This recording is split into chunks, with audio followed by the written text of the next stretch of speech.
All right, hello everyone. This is CoachS111 doing a little Showdown specific podcast here for Monday night. Now, the first one was pretty bad, a little bit rough. Still working on the technology. Coach Bab will come back and do the Thursday night one. So you kind of just work with us here as we get through, learn the technology, learn what type of show and what style show works for the users and for ourselves. So this one, I basically have a little script that I'm going to follow here, and the first thing that I really want to do, is just kind of cover last week's and week two. I mean, for myself, I'm always transparent. Both main slates in the NFL have been pretty bad, down pretty big, but we've cleaned up on showdowns.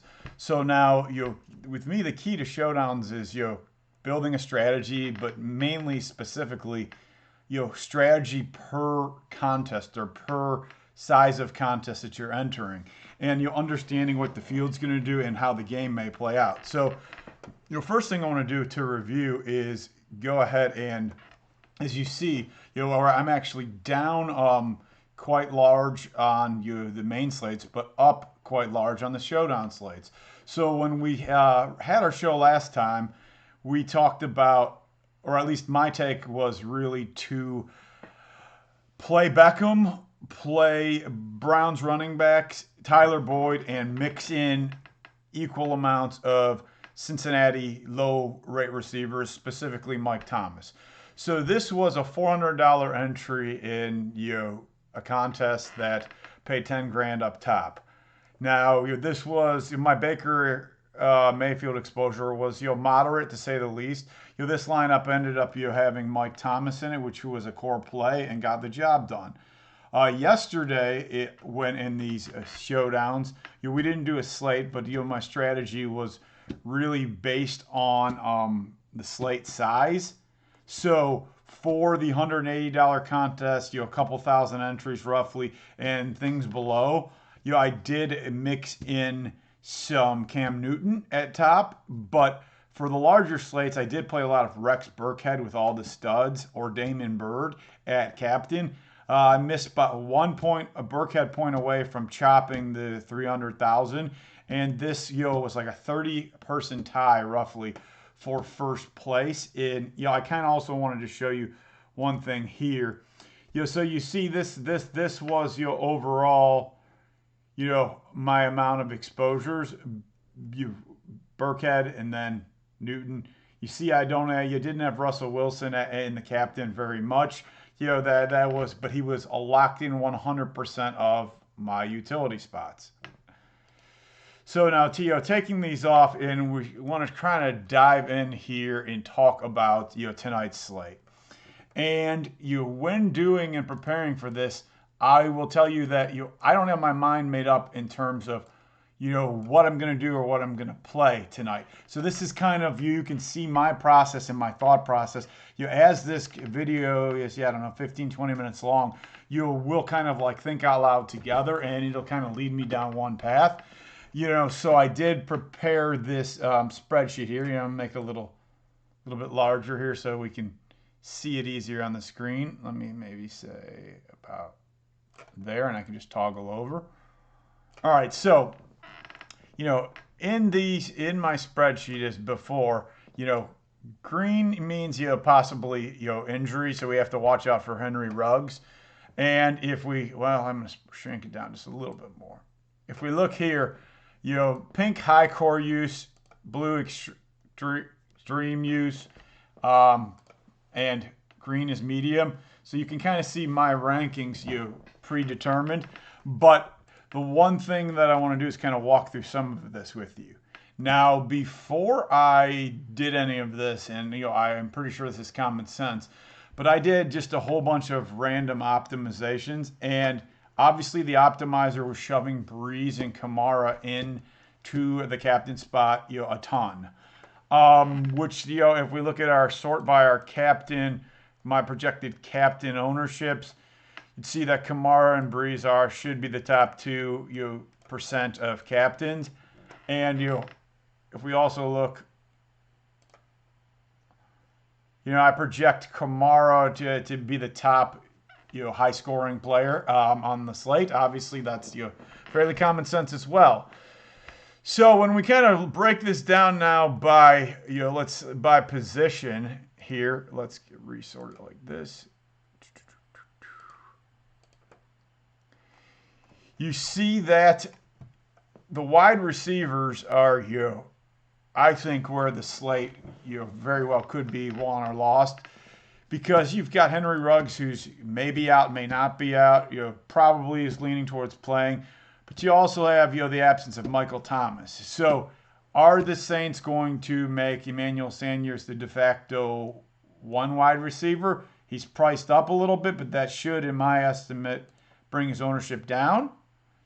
Or are they going to rely on the tight ends more? Do we maybe see Josh Hill get some more balls? Cook get more balls? 2 running back sets, gadget plays with Taysom. So I think, not only that we saw, I don't even remember his name, the gentleman yesterday, the receiver, Russell Wilson spread the ball around. He hit the rookie receiver for a long, touchdown, and then we all know Moore a little bit. He always shows up on Sunday night. But those are 2 very, very high, low-owned guys. So everybody is going to lean towards Smith or Sanders. Is it possible that Taysom Hill has a decent game with a few gadget plays, Harris, or maybe somebody that we don't even know that gets activated from the practice squad last second, or a guy like Marquez Callaway, which we're really unsure of what he's going to be able to do. Maybe they get a ball. So.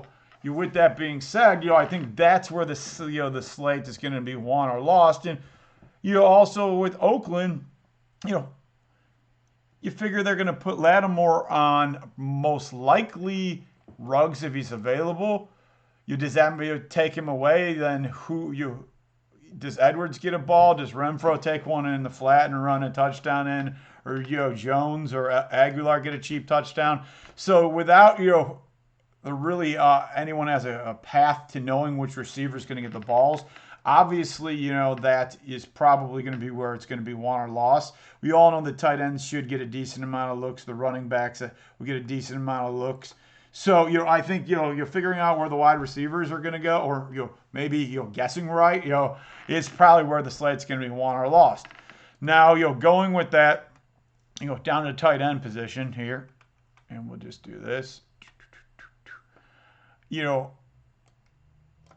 I didn't realize Waller, he last year was off the field a little bit more. He's on the field 90% of the time, and Morneau was only on the field 19% of the time. So roughly, if you do the math, it's only 10% of the time together. Where Josh Hill, was on the field 53% of the time, and Witten here also will rotate in some. So the odd man out, obviously is Foster. So if you look at last year's numbers, you may think, he can get a cheap touchdown, but he's playing a lot less likely snaps. And, where Hill and Cook, are also, playing quite a bit. So I would, in my opinion, fade Foster. Now, he could get a cheap touchdown. It's possible. But I would give some looks, depending on your strategy, for the Hill or Witten. In addition, I love the main 2 tight ends. I like them more than the receivers, but I still think everyone will be along those paths. So I think the winning lineup very well could have that receiver that no one knows about that gets a touchdown, or if let's say they really make Sanders the number 1 and you take a stance on that, I still think that's where it's going to be won or lost. Now the running backs here, one thing that I noticed is. It appears, granted it's just game 1, but it appears that, Booker is the de facto number 2 back in Oakland. So, in a blowout, or, maybe just obviously he just needs a break, Jacobs, or maybe he rubbed an ankle. He had 4 carries and 3 targets compared to Rijkaard's 1 carry and 0 targets. So, yet Rijkaard's ownership is roughly double. So, I clearly will be able to play a little more Booker than Rijkaard. I'm not really too interested in these other lower level running backs. Now we get to the quarterbacks. So Breeze, is obviously better indoors. And he against Oakland, he very well could have a decent game. I'm projecting him really high, but I believe studies show that about 10 to 12% of the Showdown large contests are won with a quarterback and captain. Now, generally speaking, I don't have the stats on this, but it's my feeling that if you have a running quarterback, that is the more likely time to captain them. Hence, that's why Cam Newton was one of my 3 main captain exposures yesterday. Where here, I also believe that there's a possibility for a Saints blowout, and maybe Breeze gets 1 or 2 touchdowns early, and then they rely on the ground a little bit. So I like Breeze, pretty much locked in every utility spot. I'm not really pushing him in the captain spot very much. My limit, my exposure, probably 4 or 5%. Now, Carr. New Orleans defense is not that bad. I am not on Carr too much. And when I say that, that doesn't mean he's a quarterback. He's likely to still be in the top, 6, scoring, I have about 70%. So I like him in the utility spots, but personally, I don't think he's going to be locked in. Yesterday there wasn't a lineup, I don't believe, that I didn't have both Wilson and Newton in some sort of spot. So I think Carr with me, I probably actually, since, depending on the type of competition, type of, contest, he'll be more than the field. I'll probably have him exposed at like 60 to 70%. Okay, I'm not going to go with any either of the backups here. And then you've got kickers and defense. So out of all this, I would tend to like the Saints defense the best. I think, there's a very good chance of a defensive touchdown. So, those are kind of my takes position by position. Now, if we sort here, I've ranked, the plays, it's pretty obvious Kamara's number 1. Without an injury or something, I find it very hard to believe that he wouldn't be some part of the winning lineup or the score. I probably will have him more in the utility spot other than the captain. Now, there's a few things. He may be the highest scoring player, but let's just say the game does shoot out. And the only way you can get all the touchdowns is with having a cheaper player at the captain. Like yesterday, if Burkhardt would have gotten a touchdown in the last drive, him at the captain spot, you could have afforded Wilson, 2 of his pass catchers, and Newton and another pass catcher, and it would have had literally was a Burkhead touchdown away from needing him in the captain to have the optimal score. So that doesn't mean he would have still been the highest scoring player, but I am also kind of thinking that on this slate, that we put him in the utility spot and lock him in there and kind of move on. That's just my opinion. Now, I really like Waller as well. Saints, year to year over the, they have had big games given up to the tight ends, and he's on the field a lot this year. I think he has upside, especially in like the backdoor cover, where, they're attacking after getting down big. And then, I still think, Emmanuel Sanders is the best receiver, and they have, and they to only be on 40 roughly percent. I think he has slate breaking ability. I love both tight ends, so I like Cook, and I like Taysom Hill. And the reason why is the salary, and I expect with the extra time off, there's probably a decent gadget player or 2 in there for him. So those are kind of my top plays. Now, I obviously will still use Breeze, in all the utility spots, Jacobs and Carr. If I had to put a 9, I may put the Saints defense. So now, what do we do next? So here's 3 possible. If we look here, so all right, so. I'll see if I can make this any bigger here.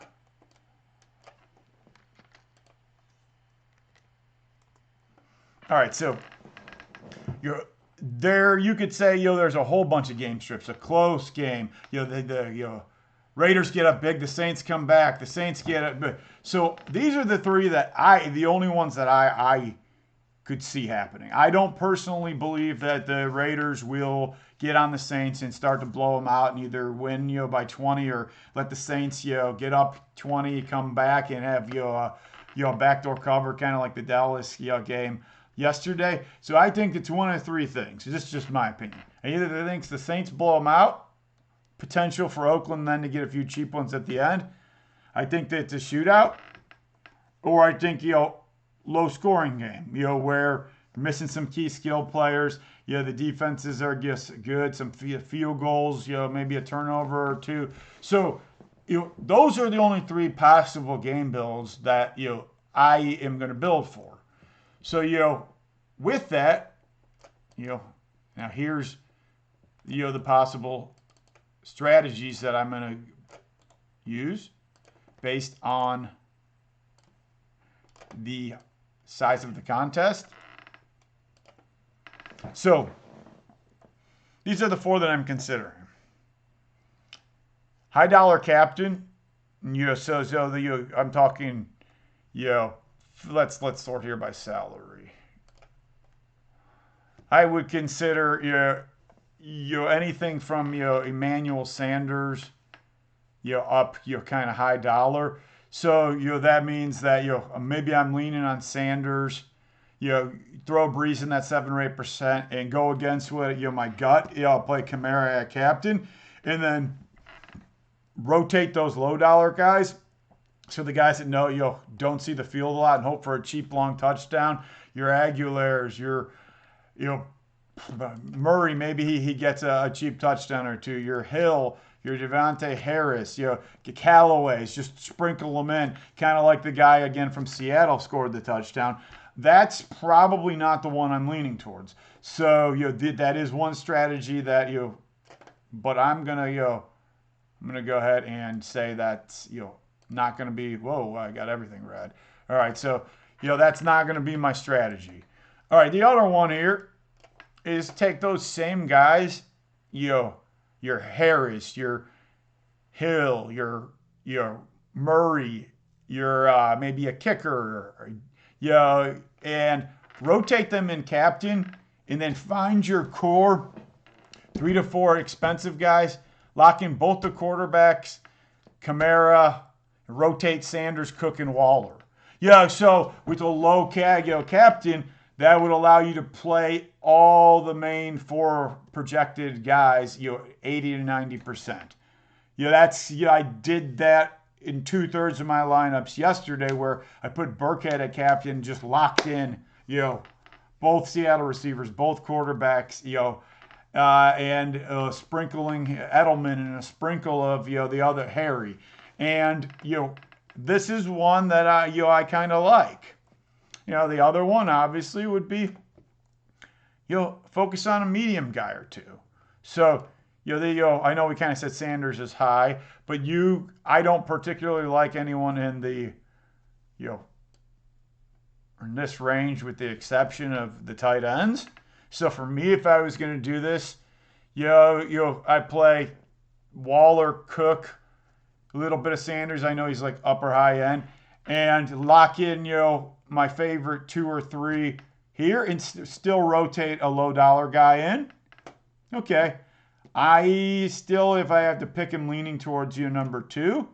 Now, the other one is, I think between 2 and 4 are going to be one of these builds, or I'm probably going to take my 150 lineups and divide them into 2 groups of 75 and, use different builds based on, the contest as well.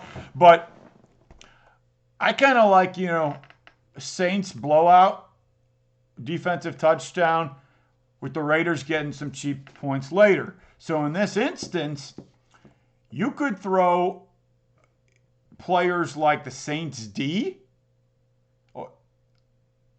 Murray up at captain. Figure, the Saints will be up 20-30 and they'll be running a lot, so they'll get more touches. Paired with Kamara in the utility, and then include Carr and one pass catcher. So, I like this build. At least I can tell you that, let's say I have 150 for the big one. I'm going to make this build a minimum 30 lineups where, it includes the D, both running backs, Carr, a pass catcher, and one other random guy. Whether I put whoever I put in captain is yet to be determined. But, if it was me, well, it is me, but, so I guess, that's kind of silly. But, I'm going to focus, on these two lineups. These two styles. Saints blowout with some backdoor. You include the defense, maybe throw the kicker in there here or there. Or I'm going to go low dollar captain, and I'm going to lock in both quarterbacks, Kamara, a good tight end, and you rotate the rest around. So that's kind of, myself. Now, moving on to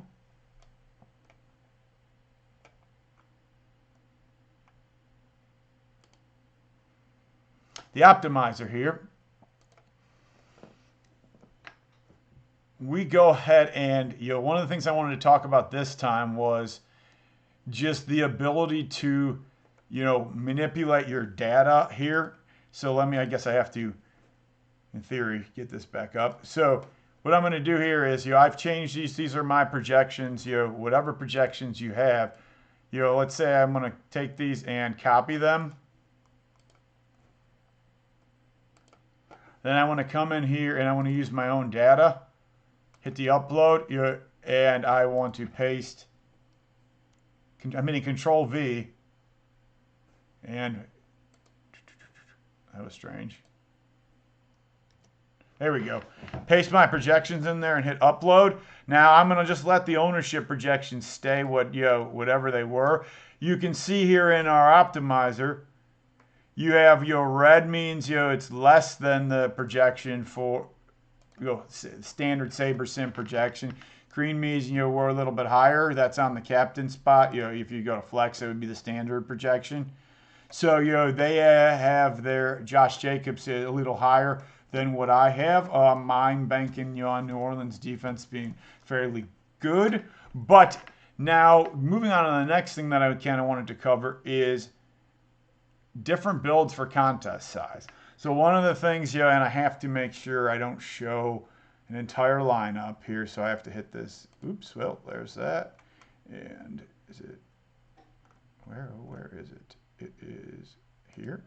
Okay, so just in case here, drag this down a little bit, and there we go. So first thing, if you want to play cash, settings are totally different. So sometimes I manipulate it, sometimes I don't. But I do play a little bit of 50-50s in cash. So one of the first things I'll always do here in our optimizer is, and let me move this screen so you can see that. Move it a little bit to the here.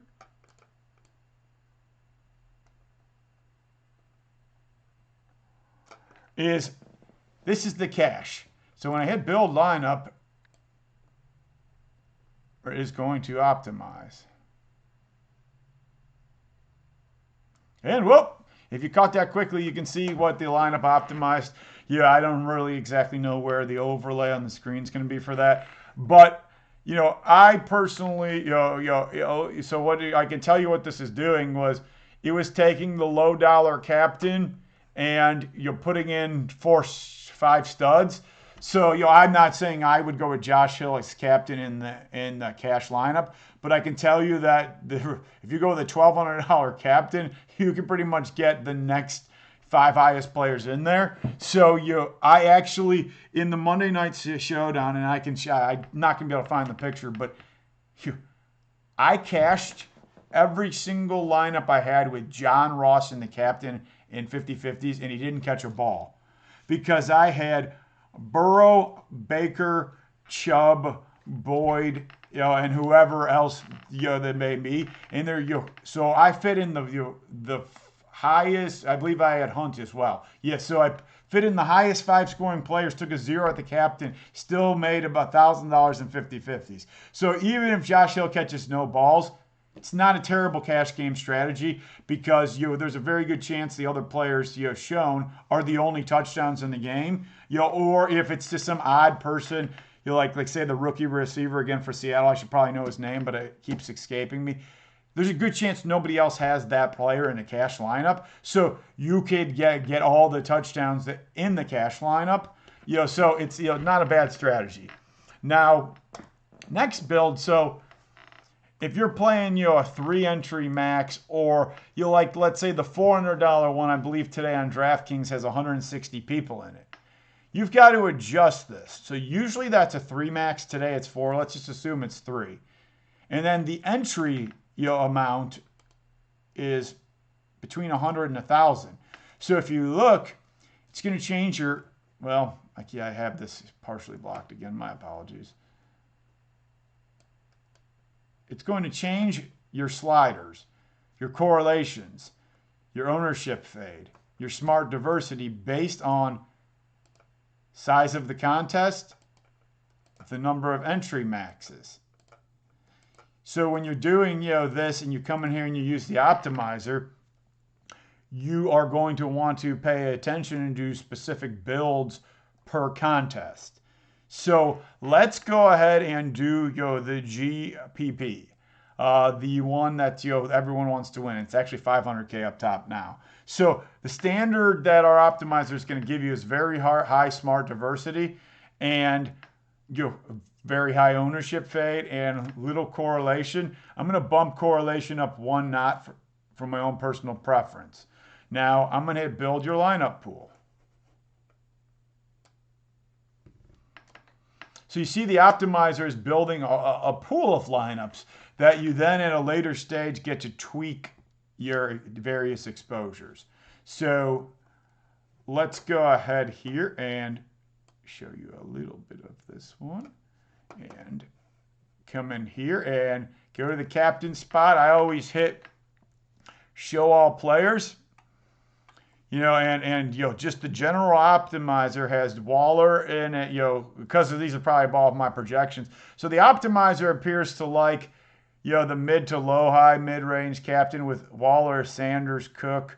It does have Kamara in there a little bit. So let's just say I do not want, any Renfro, or not that much. I could set my Maddox exposures to 4. Now my lineups, the 150 that I'm going to pick, you see this number's changed, and it caps my max exposure at Renfro to 4. I'm not going to go through this whole process, but let's say I want some Taysom Hill in there a little bit more. So I'm going to go 6%. All right, he's now a 6% a captain. Let's say I want to throw the Saints D. I think they're going to get a defensive touchdown, but 5. Okay, they're 5%. So, and it changes the other ones. Now we could do the same thing when we get to the flex spots. And, with that being said, here's the exposures. I like this. 2 quarterbacks in the flex. Now, if I only have 29% Kamara in the flex and it only has me as 9% in the captain, that's only 40%. It's not good enough. So I'm going to have to bump this here up to, I'm almost going to lock him in tonight. So I'm going to take this up to 70%. Now you see it bumped my Derek Carr down. So that actually did what I would want it to do. So, I'm happy with that. Now, where can I want to sprinkle in a little more of these. I'm gonna just because it's 500,000 up top. I want to sprinkle in a little bit of this Callaway gentleman. Oh, so in this instance, it's telling me to get that, you need to add more lineups to your lineup pool. So if that happens, you just hit yes a few times. You see up here in the upper left hand, it's increasing the amount of lineups in my pool. And it's going to keep. So now we have 2,100 different lineups that it'll sort through, and it still needs more to get exactly what I need or what I want. So it's continuing now. It's up to 22, 23, 24, 25, 100, roughly 24. And it's still going. It's at 2,700. So for the sake of this demo or this podcast, And I've accidentally shown a full lineup again. Yeah, it's not the lineup that I'm necessarily going to use, but I need to move the little box again. So for the sake of this, I'm not going to continue to tweak the exposures, because the simple fact that there's no point in you watching a screen, continue to go. So like one thing I will show you though is I did tweak this, but when this came out, here are my various exposures in Captain. Now, if I were to do a new build, let's say I was going to do the 3 max $400 one here, and I like the settings that they were. So, I'm going to need a little bit less lineups, 3 lineups, and if we see what's happening here, it's taking my captains and it's throwing in Waller still and Breeze, and if we look before, if you remember, Kamara was barely in my flex. He was like 30%. And this he's 100% in because the system's smart and it's saying, okay, you only have to beat 150 other people. You're not ownership fading as high. So that's what I mean. When you do a 3-entry max tournament that's 150 people, you're going to want to take less risk and you put in higher projected players. When you want to win 500,000 against 200,000 people, you have to go ahead and be different, or you're just going to chop with 1 million people. So that's kind of the wrap up I'll do. If I was if you're going to put me under pressure, and I was going to build one lineup here and lock some people in. Like I said, this isn't predetermined here. Let's see here. I'm going to go with,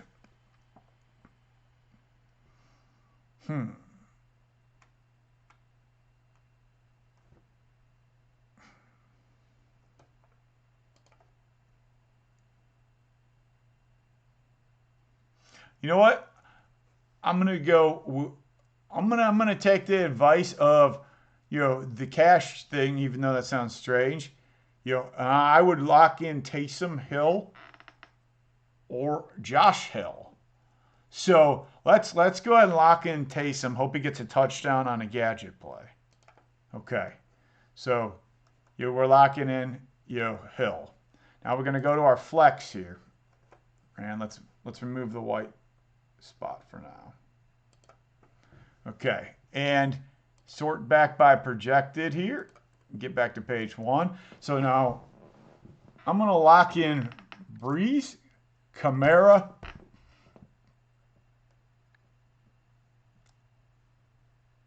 Jacobs, and I made myself disappear for a second.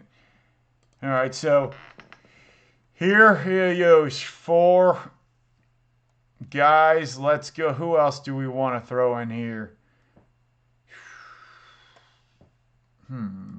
Let's go. We really, really like Waller. Too many lock players to fit in lineups. So it is not allowing us to lock any more in. You'd probably be because of the settings. But let's just assume we would put Waller there.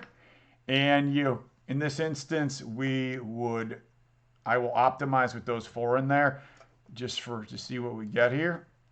And let's go with the 150 max.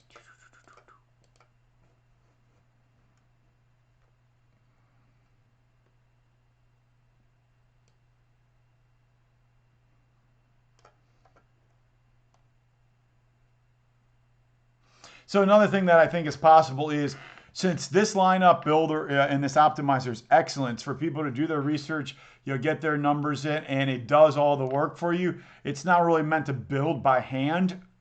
That I couldn't do the quick math in terms of, it's very also possible that the lineup I was building, it aired out because the salary cap was taken. But neither here nor there, I let it optimize with, we'll show you all but one. So, the guys we locked in, it also added Emmanuel Sanders here. So this is a good lineup. You've got Breeze hitting Sanders early on. Kamara is go ahead and run the whole game, and Taysom Hill gets a gadget play. Jacobs, gets yards and maybe he gets, a late touchdown. And the mystery person, I can't necessarily tell you, but, that's kind of, the build I'm going to do tonight is going to be two things, in summary. It's going to be a cheaper captain, backup tight end, backup running back, receiver no one's heard of, Taysom Hill, with a bunch of core guys, pretty much Breeze, Kamara locked in every lineup. And the other build would be, Saints running backs, defense, kicker. Assume they're going to, wipe the floor early on with Oakland or golly, Las Vegas. And then the Carr's going to come back and you get a few cheap ones late. So you put in Carr and you get a backdoor cover. So 4 Saints, 2 Raiders, and that's it. In terms of predicting, I'm going to say Saints 31, Raiders 17. All right, good luck, everybody, and have a great day. We'll be doing a full show on Thursday.